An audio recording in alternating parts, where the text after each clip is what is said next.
when I was in prayer one day in the Healing Center Chapel, the picture of the word Middletown came to me so clearly in my mind, and I just trusted it was God. And then as I continued to pray, I actually got a picture in my mind's eye of this white strip shopping center.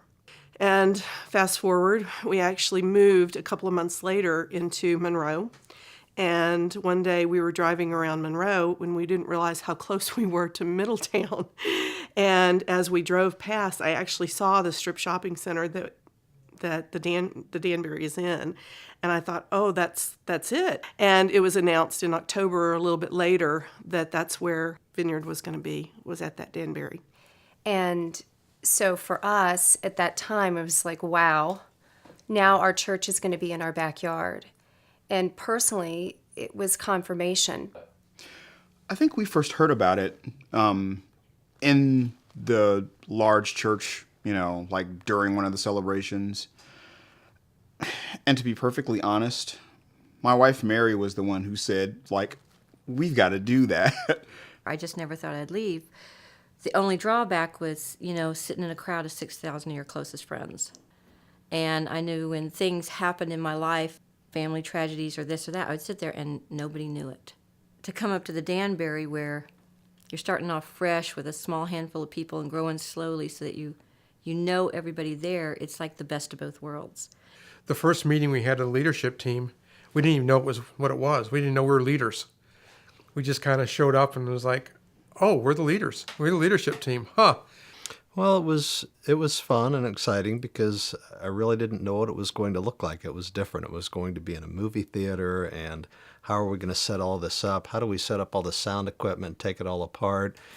And then we used to make jokes about how we're going to need to have parking attendants for those 2 cars that are going to show up the first week.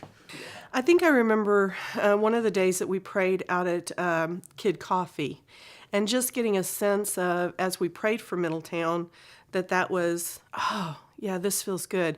But as we started to plant, more and more people started to come, and seeing new faces, not people that were transfers from down at the main campus, but people that were new and walked in, like Catherine, who said, I felt like the Holy Spirit called me here. And seeing how he just drew people in through cards that were out in the mail.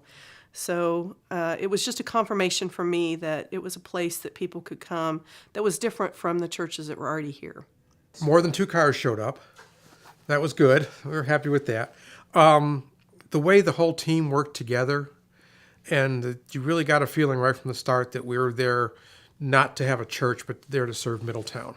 I was really excited when we announced that we were going to be doing this site church out here in Middletown. It's not that far from my house. I really felt the call to come here, that this would be a great place to come and to serve God in a different way than I'd ever done before. And when they said they were opening a site in Middletown and they needed someone to run the sound system, I thought that's perfect. I see that from the very beginning and still see it now, that even more so now, but it was more we were there to serve Middletown than we were to put up a church.